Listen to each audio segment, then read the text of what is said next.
Welcome to Echoes from the Estuary.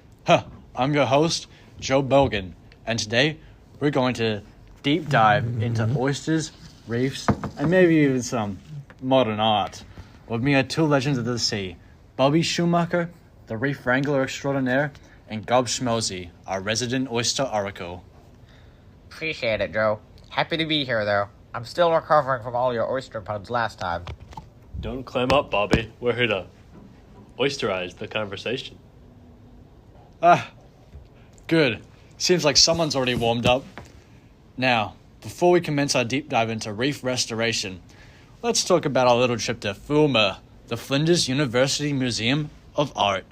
Now, at Fulmer, we saw an artwork that had stones connected on the wall with shells scattered all around it at the base. Now, I'm a bit lost on what that was supposed to mean, so I'd love to hear your thoughts on it. For me personally, it reminded me of how reefs form. Tiny pieces slowly linking to something bigger. Exactly. Each stone was like coral or oysters, individually small, but together they can build a whole system.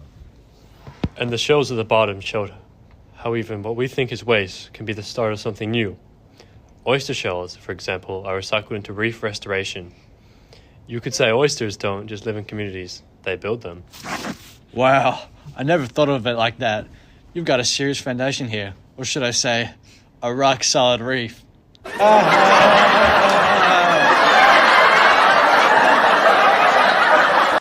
Another piece of art we saw at Fulmer was stretched across the floor, fabric, gloss, and tangled textures.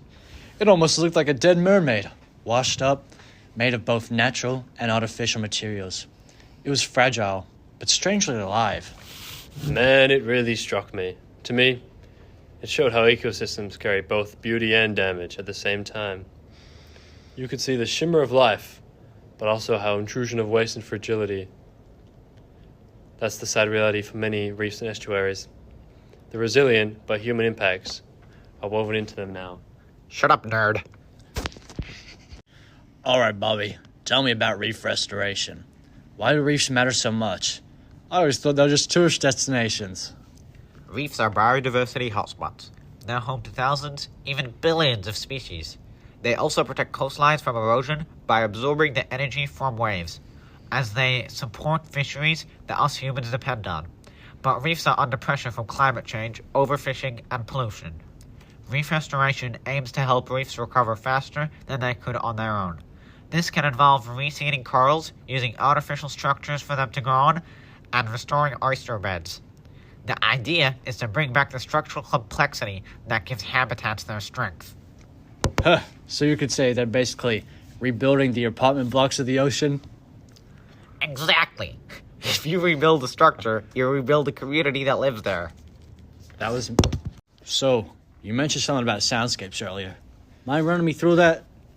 Healthy reefs are full of sound, snapping, shrimp crackling, fish grunts, even low hums. Scientists call this the reef soundscape.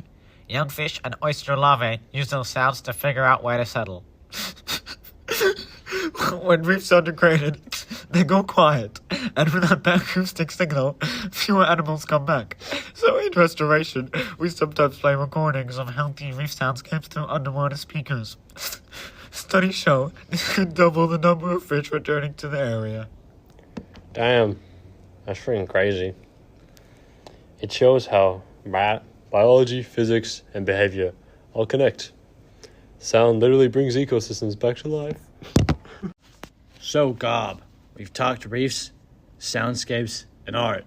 But I keep hearing that oysters aren't just tasty snacks. They're like reef superheroes. So why are they such a big deal?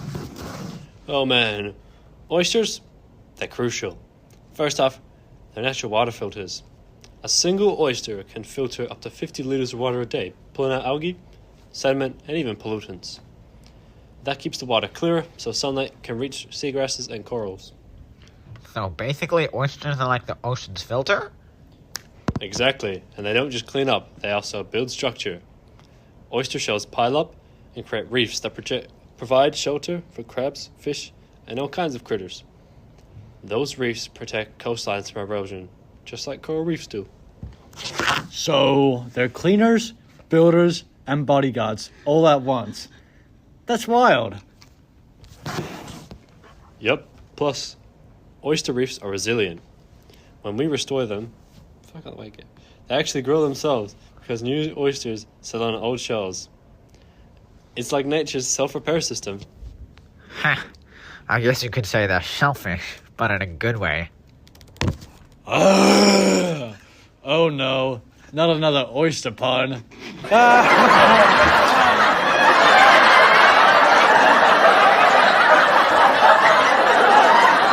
So, from Fuma's artwork to reef science, you could say the message is pretty clear.